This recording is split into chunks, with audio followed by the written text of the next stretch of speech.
दामिनी दमक रहन घन माही, खल की प्रीति यथा थिर नाही। कहते हैं वर्षा काल में मेघ के ऊपर बिजली चमकती है, लेकिन चमक के छिप जाती है, क्षण मात्र में छिप जाती है। ऐसे ही खलों का, दुर्जनों का प्रेम है, थोड़ा सा आया और चला गया। उनका प्रेम अस्थिर होता है, और अगर किसी से प्रेम उनका हो जाए तो समझ लो कि ये सत्यानाश करके छोड़े।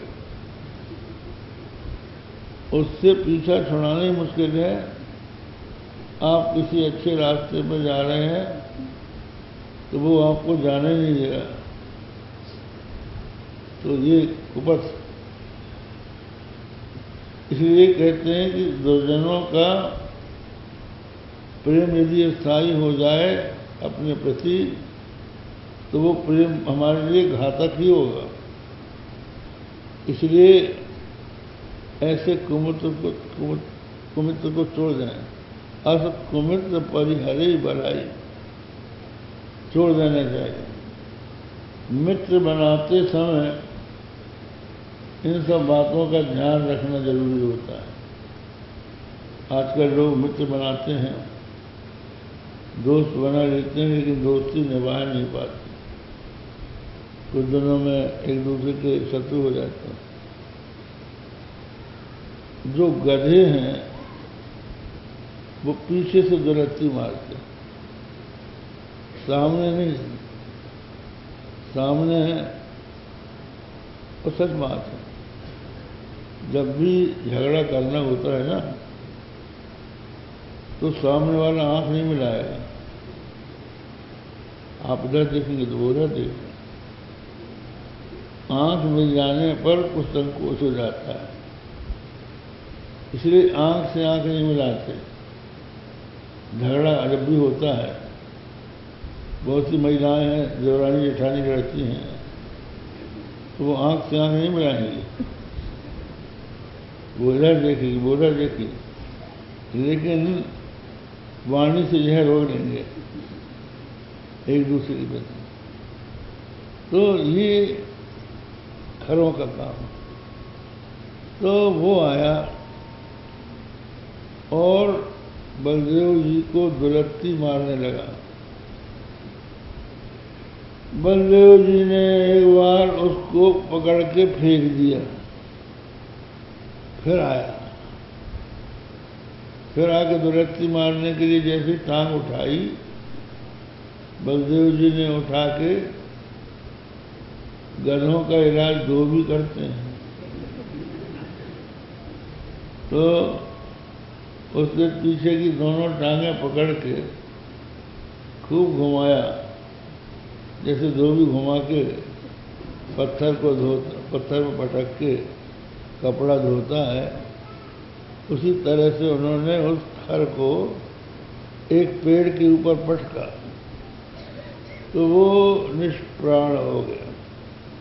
और उस पेड़ को, उसके भार से वो पेड़ गिर गया, उसके धक्के से दूसरा पेड़, उससे तीसरा पेड़, इस तरह से वन झुक गया। और इसके बाद उसके जो साथी थे, बहुत से खर थे। गधों का साथी और कौन होगा, सज्जन थोड़ी होगा, गधे ही होंगे। तो वो सब आए, आए तो भगवान बलदेव जी को मारने लगे। बलदेव जी कौन है? ये शेष हैं, पृथ्वी को धारण करने वाले हैं। तो धर्म, पृथ्वी जो धारण होती है वो धर्म से होती, और ये लोग जो हैं अधर्म के समर्थक। तो जो धर्म के पक्ष में चलने वाले हैं उनको ये दुलत्ती मारते हैं।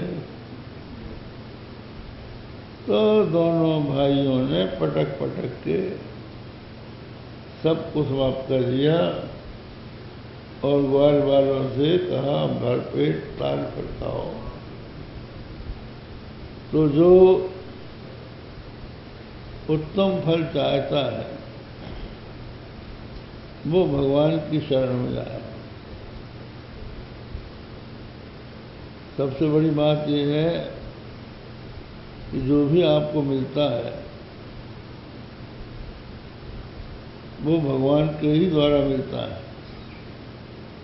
भगवद गीता में कहा है कांक्षन्तक कर्मणाम सिद्धिम यजन्त यह देवता क्षिप्रम विमानुषे लोके सिद्धिर्भवति कर्मजा। कर्म के फल की इच्छा से जो अन्य देवताओं की आराधना उपासना करते हैं तो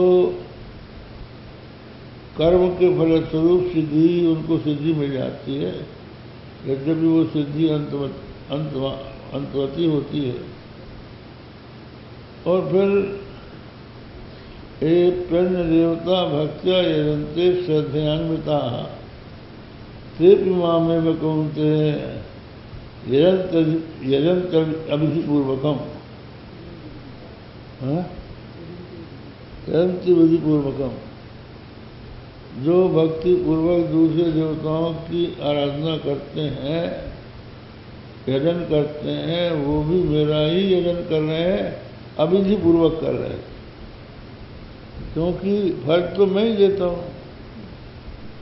फल देने वाला वो देवता नहीं है, फल देने वाला समस्त कर्मों का फल देने वाला परमेश्वर। यही लोग भूल जाते हैं। आप अपने माता पिता की सेवा करते हैं, गुरु की सेवा करते हैं,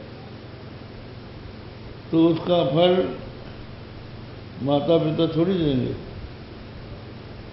माता पिता बूढ़े हो गए, उन्होंने खाट पकड़ ली, उठ बैठ नहीं सकते, आप उनको स्नान कराते हैं, कपड़े पहनाते हैं, कपड़े धोते हैं, भोजन कराते हैं। आपको अपनी सारी संपत्ति तो पहले ही दे गए, अब उनसे क्या मिलेगा?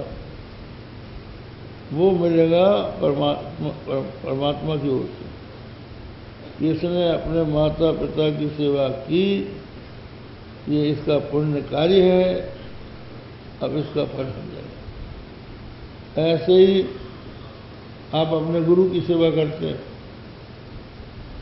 तो गुरु आपसे चाहे बोले ना बोले, लेकिन आपने गुरु की सेवा की, गुरु की परिचर्या की, तो उसका फल भी भगवान से मिलेगा। सब भगवान के यहाँ वही खाते में लिख जाता है। इसलिए